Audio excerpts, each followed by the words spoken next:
This is Dr. Mehta, and I'll be showcasing a video of a Toric ICL implantation. Here I'm operating on the superior axis because this patient had lots of with the rule astigmatism. So here I'll make my paracentesis at an oblique angle towards the inferior limbus. And now I'm injecting some epi-sugarcane into the anterior chamber to get a maximally dilated pupil as possible. And next I'll inject some oxycoat, just a gentle amount, not to overfill the anterior chamber.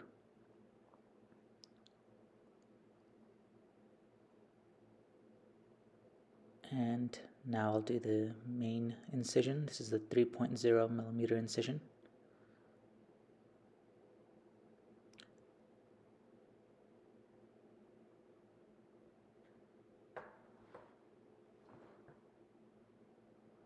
And once that's done, I'm using the new Lioli injector. This is the disposable injector to place the ICL into the grooves of the injector using the foam tip plunger. And now I'll clasp the two wings of the Lioli injector, making sure the ICL doesn't pop out of the grooves.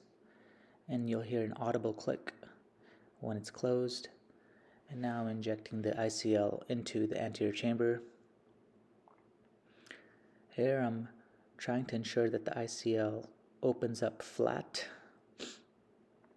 but it seems as though it has been curled underneath itself. Therefore, it's still in its taco configuration.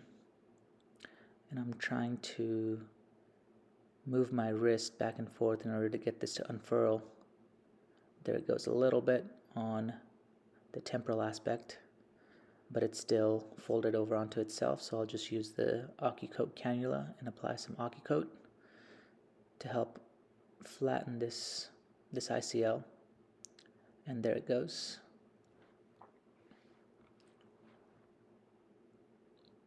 And now I'll use the olive tip to place the ICL underneath the iris.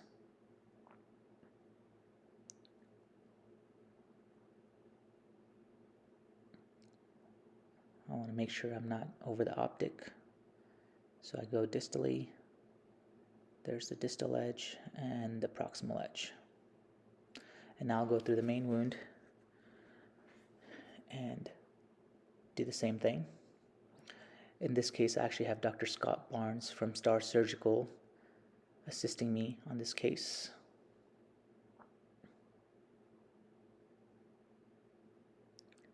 And there, the ICL is now underneath. And now I'll get the nasal side of the ICL as well.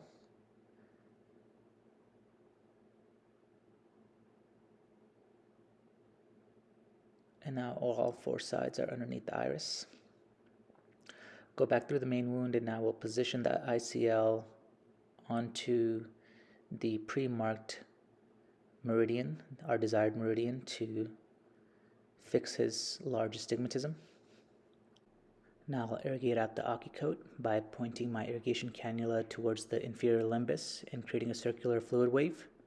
And you can see the oxycoat coming out very nicely. This is a technique that actually Dr. Scott Barnes taught me. And once more, I'll point the irrigation cannula towards the inferior limbus, and more of this oxycoat is coming out by creating a circular fluid wave. This is a very nice technique and a gentle way to get the oxycoat out.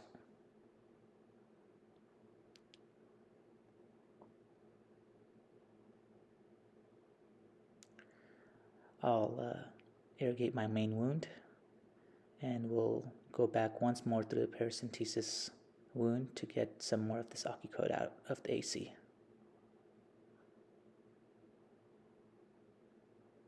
And there's the last little bit coming out. And next we'll inject myostat into the anterior chamber and close up our paracentesis wound. And thank you for watching.